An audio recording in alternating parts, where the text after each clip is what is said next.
Bom dia a todos e todas. Está aberto. Direcione, gentileza. Obrigado. Eu quero saudar a mesa na pessoa da vereadora Ângela. Muito bom esse momento de pensar e também da ação, que não aconteça só o pensar, mas que também aconteça a ação do formato como estamos agindo. Eu trago uma reflexão da década de 90, quando na época foi fundado, criado o Estatuto da Criança e do Adolescente. O florescer das conferências, que veio no momento exato para a sensibilização da sociedade como um todo, das organizações da sociedade civil, dos poderes públicos da época, e logo após a criação do Conselho Tutelar, baseado dentro do artigo 131, que cria o Estatuto da Criança, que cria, aliás, o Conselho Tutelar. Eu fui conselheiro tutelar no município de Salgado por 2 mandatos. Acredito que um dos conselhos, um dos primeiros do estado de Sergipe. As dificuldades imensas que nós passamos foram terríveis. Chegava o momento de não ter nem um carro, nem a moto para a gente ir nas comunidades para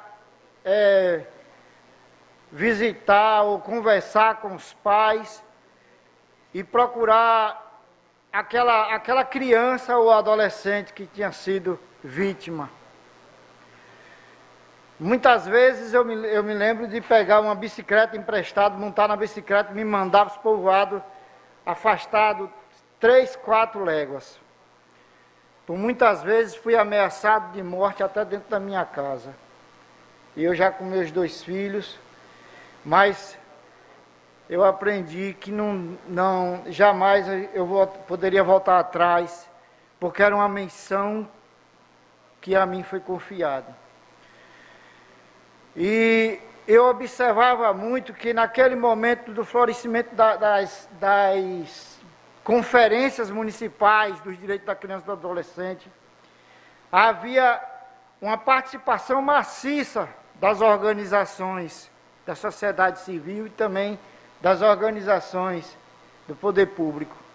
Porque todos e todas estavam envolvidos e querendo conhecer mais um pouco daquele momento. E a gente fica observando que o Estatuto da Criança e do Adolescente foi criado, formado justamente para amparar a criança e o adolescente contra os maus-tratos de uma sociedade que sempre se baseava do Código do Menor. Tudo que se fazia, não vamos punir porque está no Código do Menor, e as políticas públicas sempre elas eram discriminadas de forma quando voltava-se para a criança e adolescente. E a gente precisava que houvesse uma lei que amparasse as nossas crianças.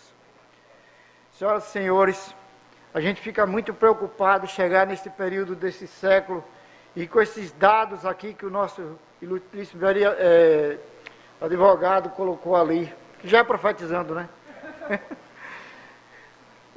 A gente fica de coração partido em observar, porque é uma negação.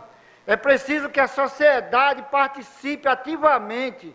E como vai participar se a gente não coloca os nossos representantes de forma digna ou que possa se empenhar e se voltar mesmo por esse processo da defesa das nossas crianças e adolescentes?